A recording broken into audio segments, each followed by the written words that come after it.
ತಾಲೂಕಿನ ಹಿರೇಮುರಾಳ ಕ್ರಾಸ್ನಿಂದ ಹುಣಕುಂಟಿ ಕ್ರಾಸ್ವರೆಗೆ ನೆರೆಬಂಚಿ ಮಾರ್ಗದ 9.2 ಕಿಲೋಮೀಟರ್ ರಸ್ತೆ ಕಾಮಗಾರಿ ವಿಳಂಬಕ್ಕೆ ಗುತ್ತಿಗೆದಾರರ ನಿರ್ಲಕ್ಷ್ಯವೇ ಕಾರಣವೇ ಹೊರತು ಶಾಸಕರು ಅಲ್ಲವೆಂದು ಶಾಸಕ ಅಪ್ಪಾಜಿ ನಾಡಗೌಡರು ಸ್ಪಷ್ಟಪಡಿಸಿದ್ದಾರೆ.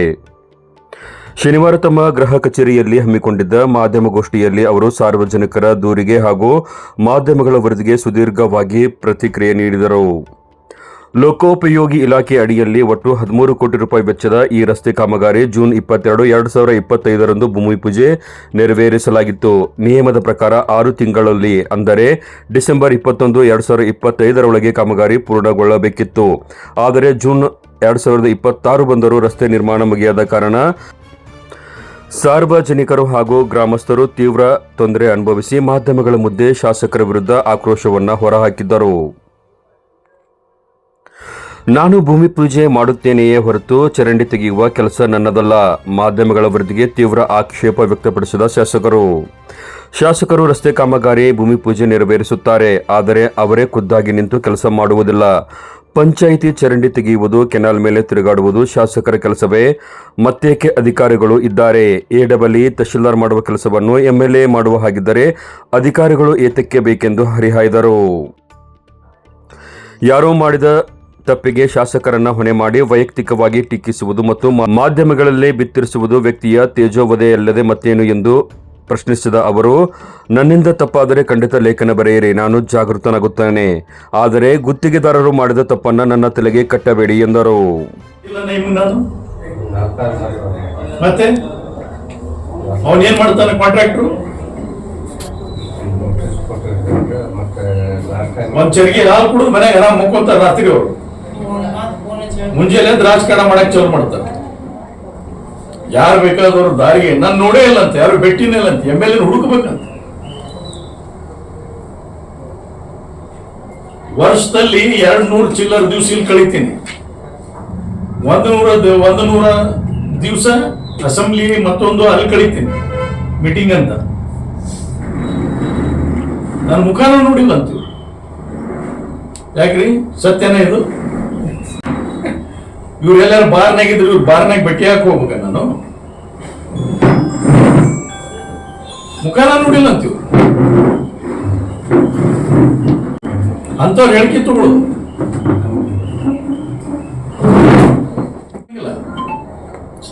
ಎಲ್ಲಿ ಶಾಸಕರು ಎಡವಿರ್ತಾರೋ, ಎಲ್ಲಿ ಲೋಪದೋಷ ಆಗಿರ್ತಾವೆ, ಅದರ ಬಗ್ಗೆ ನೀವು ಹೈಲೈಟ್ ಮಾಡಿ ನಿಮ್ಮದಾದಂತ ಒಂದು ವರದಿ ಮಾಡಿ ಹೋಗ್ತೇನೆ. ಜನ ಪರ ಮತ್ತು ವಿರೋಧ ಮಾಡತಕ್ಕಂತ ಅಭಿಪ್ರಾಯಗಳು ಇದ್ದೇ ಇರ್ತಾವ. ಅದರ ವೈಯಕ್ತಿಕವಾಗಿ ಟೀಕೆ ಮಾಡತಕ್ಕಂಥದ್ದು, ಸತ್ಯಕ್ಕೆ ದೂರ ಆಗಿರ್ತಕ್ಕಂಥ ವಿಷಯಗಳನ್ನ ಹೇಳಿದಾಗೂ ಕೂಡ ನೀವು ಅದನ್ನ ಮಾಧ್ಯಮದ ಮುಖಾಂತರ ನೀವು ಎಲ್ಲಾ ಕಡೆ ಪ್ರಸಾರ ಮಾಡಿದಾಗ ಇದು ತೇಜವಾದಿ ಅಲ್ಲದೆ ಮತ್ತೇನಿದು? ಇಷ್ಟೊಂದು ಅಭಿವೃದ್ಧಿ ಮಾಡೋದಕ್ಕೆ ನಾವೇನಪ್ಪ ಅಂದ್ರೆ ಆಲೋಚನೆ ಮಾಡಿ ಇರ್ಲಾರ್ದಷ್ಟು ತಾಲೂಕದಲ್ಲಿ, ಜಿಲ್ಲೆಯಲ್ಲಿ ಯಾರ ಅಭಿವೃದ್ಧಿ ಮಾಡಲಾರ್ದಷ್ಟು ಕೂಡ MB ಪಾಟೀಲ್ ಮತಕ್ಷೇತ್ರ ಬಿಟ್ರೆ ಹೈಯೆಸ್ಟ್ ಇವತ್ತು ಏನಾದರೂ ದುಡ್ಡು ತಂದ್ವಿ ಅಂದ್ರೆ ನಾವೇ ತಂದ್ವಿ. ಇತಿಮಿತಿ ಒಳಗಡೆ ಇಷ್ಟೊಂದು ಸಂಕಟ ಇದ್ದಾಗೂ ಕೂಡ, ಹಣಕಾಸಿನ ಸರ್ಕಾರದ ಪರಿಸ್ಥಿತಿ ಇಷ್ಟು ಬಿಕ್ಕಟ್ಟಿನಲ್ಲಿ ಇದ್ದಾಗೂ ಕೂಡ, ಇಷ್ಟು ನಾವು ಮಾಡಿದಾಗೂ ಈ ರೀತಿಯಾಗಿ ಪತ್ರಿಕಾದವರು ನಮಗೆ ಸಹಕಾರಕ್ಕೆ ಬರದೇ ಇದ್ರೆ ಹೆಂಗ? ನನಗೆ ಯಾವ ಅಧಿಕಾರಿಗಳ ಜೊತೆ ಯಾವ ಮುಲಾಜಿಲ್ಲ, ಯಾವ ಕಾಂಟ್ರಾಕ್ಟರ್ ಜೊತೆ ನನಗೆ ಯಾವ ಮುಲಾಜೆ ಇಲ್ಲ.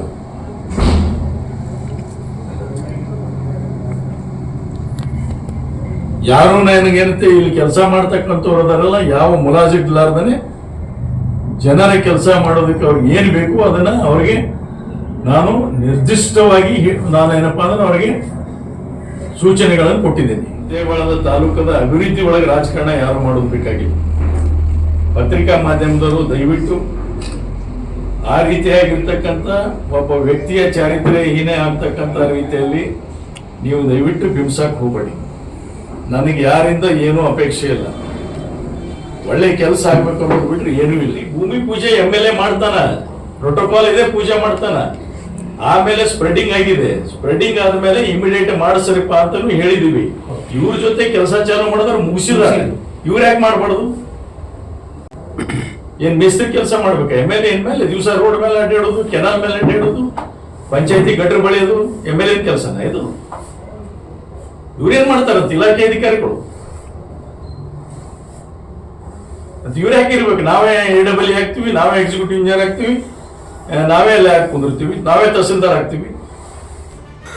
ಗುತ್ತಿಗೆದಾರರಿಗೆ ಹಾಗೂ ಅಧಿಕಾರಿಗಳಿಗೆ ಖಡಕ್ ಎಚ್ಚರಿಕೆ. ಶ್ರೀಶೈಲಿ ವಿಭೂತಿ ಹಾಗೂ CBSK ಅವರು ಈ ಕಾಮಗಾರಿ ಗುತ್ತಿಗೆ ಪಡೆದಿದ್ದು 1 ವರ್ಷ ಕಳೆದರೂ ಕೆಲಸ ಮುಗಿಸಿಲ್ಲ. ಈ ಬಗ್ಗೆ ಗುತ್ತಿಗೆದಾರರ ವಿರುದ್ಧ ಕಿಡಿಕಾರಿದ ಶಾಸಕರು ಕಪ್ಪು ಪಟ್ಟಿಗೆ ಸೇರಿಸಲು ಶಿಫಾರಸು ಮಾಡಿದರು. ಇಷ್ಟು ದಿನ ಗುತ್ತಿಗೆದಾರರು ಮಲಗಿದ್ದರ ಕೆಲಸ ಮಾಡಲು ಆಗದಿದ್ದರೆ ಗುತ್ತಿಗೆ ಹಿಡಿಯಬಾರದಿತ್ತು. ಇಂಥವರಿಂದ ಶಾಸಕರು ಮತ್ತು ಅಧಿಕಾರಿಗಳ ಹೆಸರು ಕೆಡುತ್ತದೆ. ತಕ್ಷಣವೇ ಅವರ ಮೇಲೆ ಕ್ರಮ ಕೈಗೊಂಡು ಕಪ್ಪು ಪಟ್ಟಿಗೆ ಸೇರಿಸಲು ಶಿಫಾರಸು ಮಾಡಿ ಎಂದು ಲೋಕೋಪಯೋಗಿ ಇಲಾಖೆಯ AEE AB ರೆಡ್ಡಿ ಅವರಿಗೆ ಖಡಕ್ ಸೂಚನೆಯನ್ನ ನೀಡಿದರು.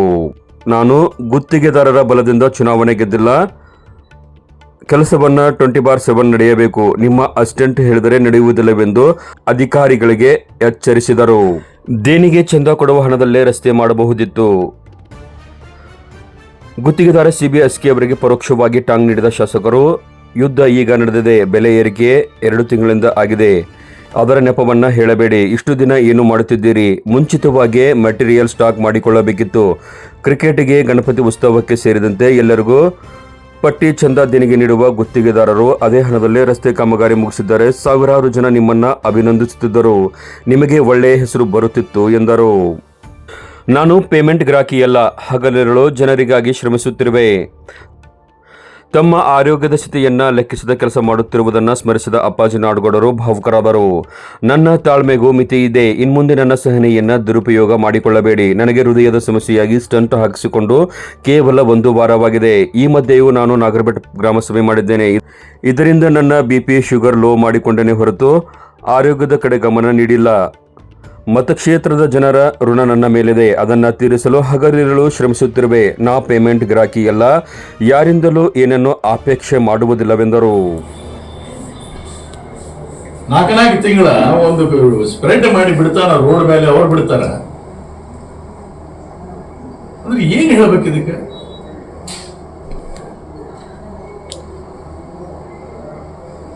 ವಿಟಮಿನ್ ಈಗ ಏರಿದೆ, ಈಗ 2 ತಿಂಗಳ 3 ತಿಂಗಳದಾಗ ಏರಿದೆ. ಏನ್ ಮುಕ್ಕೊಂಡಿದ್ರೆ ಅವರು? 3 ಕಿಲೋಮೀಟರ್ ವೆಟ್ಮ್ಯಾಕ್ಸ್ ಹಾಕೊಂಡು ಮುಂದಿನ 3 ಕಿಲೋಮೀಟರ್ ಕ್ಯಾರಿಫೈ ಮಾಡಿ ಡ್ರೈನೇಜ್ ಲೇಯರ್ ಹಾಕೊಂಡು ಮೊರಮ್ ಸಿಗಲಿಲ್ಲ ಅಂತ ಸ್ಟಾಪ್ ಮಾಡ್ತಾರೆ. ಮತ್ತೆ ಒತ್ತಡ ಹಾಕಿದಾಗ ಮೊರಮ್ ಮಾಡ್ತಾರೆ. ಎದಕ್ಕೆ ತಗೋಬೇಕ್ರಿ ಕೆಲಸ? ಇವ್ರು ಆಗಂಗಿಲ್ಲ ಅಂದ್ರೆ ಬೇಕಾದಷ್ಟು ಮಂದಿ ಕೆಲಸ ಮಾಡೋರ್ದಾರೆ. ಇವ್ರು ಕೆಲಸ ಮಾಡಕ್ ಆಗಿಲ್ಲ ಅಂದ್ರೆ ಯಾಕೆ ತಗೋಬೇಕು ಕೆಲಸ? ಇವರು ನಮ್ಮಂತ ಹೆಸರು ಕೆಡ್ಸಕ್ಕೆ, ಇಲಾಖೆ ಹೆಸರು ಕೆಡ್ಸಕ್ ಮಾಡ್ಬೇಕೆ? ನೀವು ಆಕ್ಷನ್ ತಗೊಂಡ್ರೆ ಅವ್ರ ಮೇಲೆ. ಇವರಿಂದ ನನಗೇನ್ ಆಗ್ಬೇಕಾಗಿಲ್ಲ.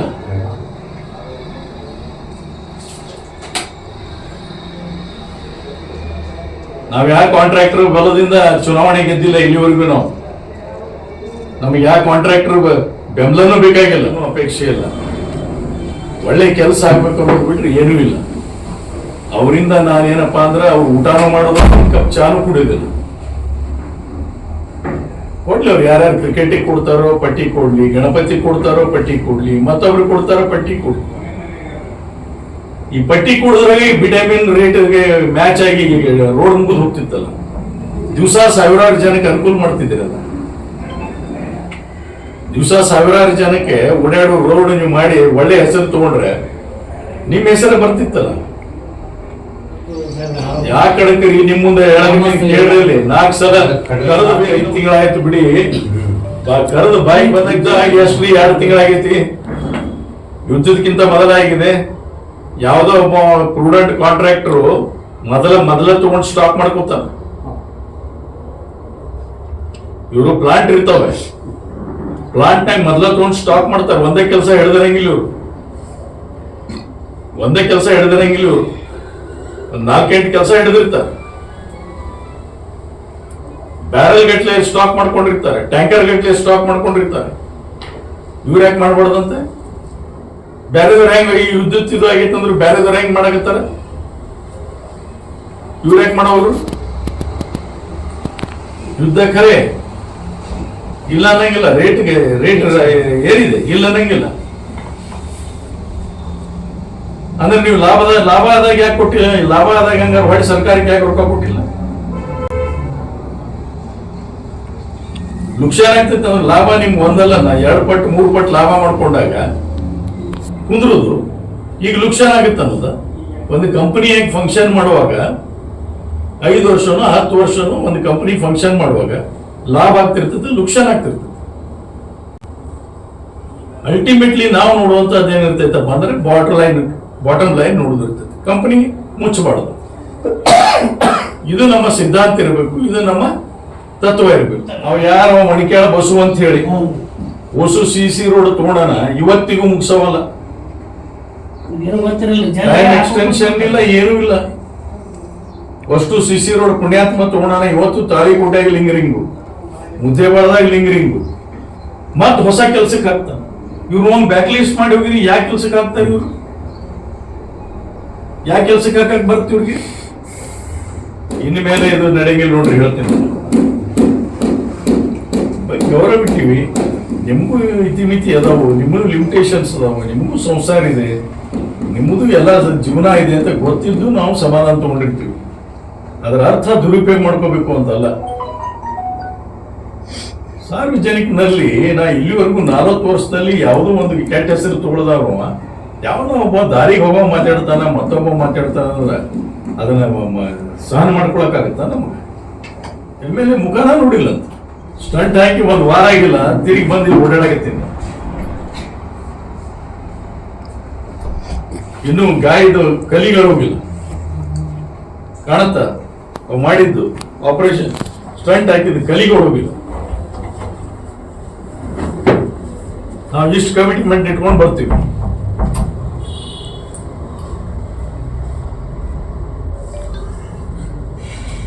ಇದನ್ನು ಜನ ಅರ್ಥ ಮಾಡ್ಕೋಬೇಕು. ನಿನ್ನೆ ಗ್ರಾಮ ಸಭಾ ಮಾಡ್ತಾ ಮಾಡ್ತಾ ನನಗೆ BP ಲೋ ಆಯ್ತು, ಶುಗರ್ ಲೋ ಆಯ್ತು, ಊಟನ ಮಾಡಿಲ್ಲ, ಬಟ್ಟಿ ಜಾಡ್ಸಕತ್ತಿದೆ. ಅಲ್ಲಿ ಹೋಗಿ ಮಠದಾಗ ಏನತ್ತೆ ಅಂದ್ರೆ ಮಾಡಿಕೊಂಡು ಮತ್ತೆ ಓಡಿ ಬನ್ನಿ. ಇಲ್ಲಿ ಬಂದು ಚೆಕ್ ಮಾಡಿದ್ರೆ BP ಲೋ ಆಗಿದೆ, ಶುಗರ್ ಲೋ ಆಗಿದೆ. ನಾವು ಇಷ್ಟು ಆಯ್ತಪ್ಪ, ನಮ್ಮ ಹೆಲ್ತ್ ಕಡೆ ಲಕ್ಷ್ಯ ಕೊಡದಾರೆ ಜನರು ನೋಡ್ತೀವಿ, ಮತ್ತೊಂದು ನೋಡ್ತೀವಿ. ಯಾಕೆ ನೋಡ್ತೀವಿ? ಅವ್ರ ಋಣ ನಮ್ಮ ಮೇಲಿದೆ, ಜನರ ಋಣ ನಮ್ಮ ಮೇಲಿದೆ. ಮುದ್ದೇಬಾಳ ತಾಲೂಕದ ಜನರ ಋಣ ನಾವು ಹೆಂಗ್ ತೀರಿಸ್ಬೇಕಪ್ಪ? ಉಳಿದಂತ ಅವಕಾಶ ಕಡಿಮೆ ನಮಗಿನ್ನ. ಎಷ್ಟು ಹಗಲಿ ರಾತ್ರಿ ನಾವು ಕೆಲಸ ಮಾಡಿದ್ರು ತೀರಿಸಲಾರದ ಮಟ್ಟಕ್ಕೆ ಐತಿ ಅನ್ನುವಂಥದಕ್ಕೆ ನಾವು ಶ್ರಮ ಪಡ್ತೀವಿ. ಎಲ್ಲಿ ಒಬ್ಬ ಮಾಡಿದೆಲ್ಲ ಹಗರಣಗಳು ಮಾಡಿ ಇವತ್ತೇನ ಅಂತಾರಲ್ಲ, ಸೌಬಿಲಿಕ್ ಹಾಕಿ ಹಚ್ಕೋಗಯ್ಯ ಅಂತ, ಹಂಗಾಗಿ ಹಚ್ಚಕ್ಕೆ ಒಂದು ಹಸಿರು ಶಾಲೆ ಹಾಕೊಂಡು ಹಚ್ಚಕ್ಕೆ ಹೋಗ್ತಾರೆ.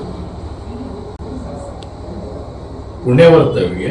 ಇವ್ರು ಏನೇನು ಮಾಡ್ಯಾರ ಗೊತ್ತಿಲ್ಲ. ಏನ್ ಮಾಡಿದ್ರು ಅಲ್ಲಿ 5 ವರ್ಷ ದೇವರಿಬ್ಬರಿಗೆ ಏನ್ ಮಾಡಿದ್ರು ಯಾರಿಗೂ ಗೊತ್ತಿಲ್ಲ. 10 ವರ್ಷ ಯಾರಿದ್ರು ಅವಾಗ? ಈಗ ಸೋಗ್ ಹಾಕೊಂಡ್ ಬರ್ತೀರಿ. ನಾನು ಯಾರೆಂದು ಕೂಡ ನಾನು ಏನು ಅಪೇಕ್ಷೆ ಬಯಸೋದಿಲ್ಲ. ನಾನು ಯಾವ ಪರ್ಸೆಂಟೇಜ್ ಗಿರಾಕಿ ಅಲ್ಲ. ಯಾರಾದ್ರೂ ಪರ್ಸೆಂಟೇಜ್ ಗಿರಾಕಿ ಅದಾರಾದ್ರೂ ಬಂದು ನನ್ನ ಮುಂದೆ ಪ್ರಮಾಣ ಮಾಡಬೇಕು, ಅವ್ರ ಮನಿ ದೇವ್ರ ಹೊಕ್ಕು ಹಣೆ ಮಾಡಬೇಕು.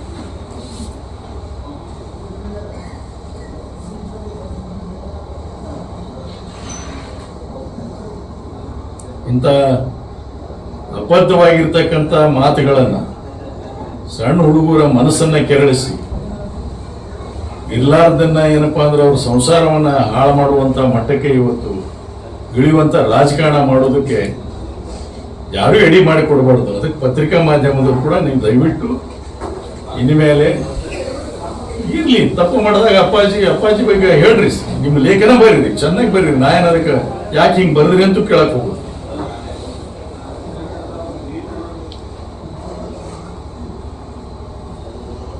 ಬೇಕಾದ ಬರ್ರಿ, ನಾ ಅದ್ರ ಬಗ್ಗೆ ನಾನು ಜಾಗೃತ ಮಾಡ್ತೀರಿ.